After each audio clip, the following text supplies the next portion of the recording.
Okay, hi. I wanted to follow up on the previous video on practice, and I really wanted.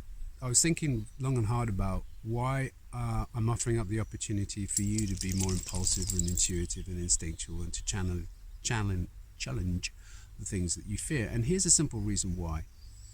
When someone asks me about training, invariably they keep asking how, but they don't ask why. And the why is the more important thing to consider, because if you don't really embrace the why, the how is irrelevant. Why we do this work, why do we do private moment, why do we do sense memory, why do we do song and dance, why do we do sense of privacy, why do we speak out, why do we do basic relaxation, why do I ask you to practice these things, and which is your craft and your technique.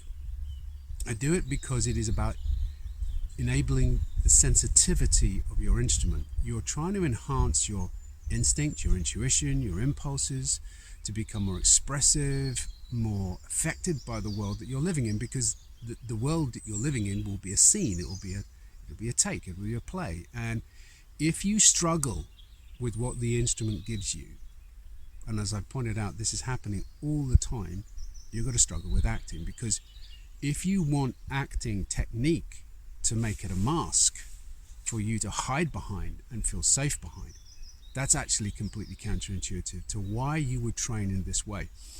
With the lockdown having come, I've just waited about 15 minutes because a helicopter's been zimming overhead, and it's a police helicopter, and it's obviously checking something out.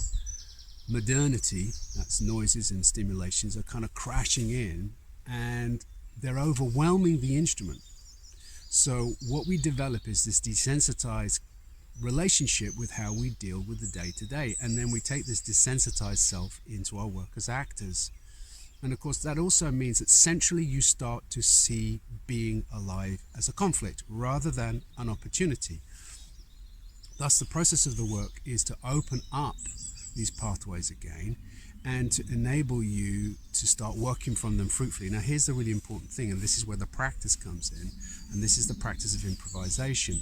If you're not going to then work with the instrument that the technical work is unlocking, you won't develop the creative skills. Hence, if you have an impulse to talk to somebody, or you do something which challenges the habits, and remember, habits are a coping mechanism of being overwhelmed.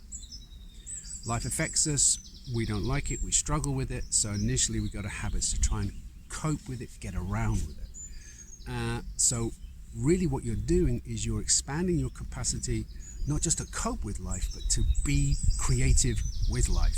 And the day-to-day things that you do will enhance that, because that's what your body is designed to do. Your body is really designed to play and live with the world creatively, and that means it's dynamic, it means it's challenging, it means it's conflictual, it means you're going to step on people's toes, it means a whole bunch of things.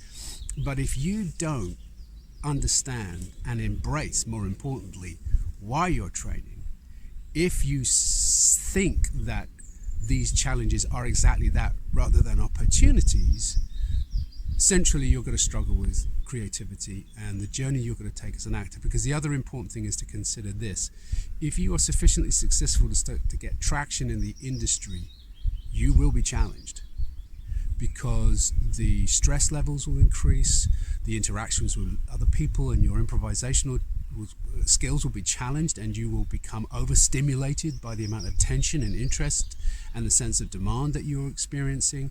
So actually success brings greater creative challenges, and so it is your capacity to work from your instrument, to improvise from it, to be more thoughtful, that the lucidity of your inner mind, yourself, works with what you are experiencing in yourself with other people in a way which is expansive and productive and creative, rather than reductive, where it actually becomes about closing down and just producing things or performing, as it may well sense.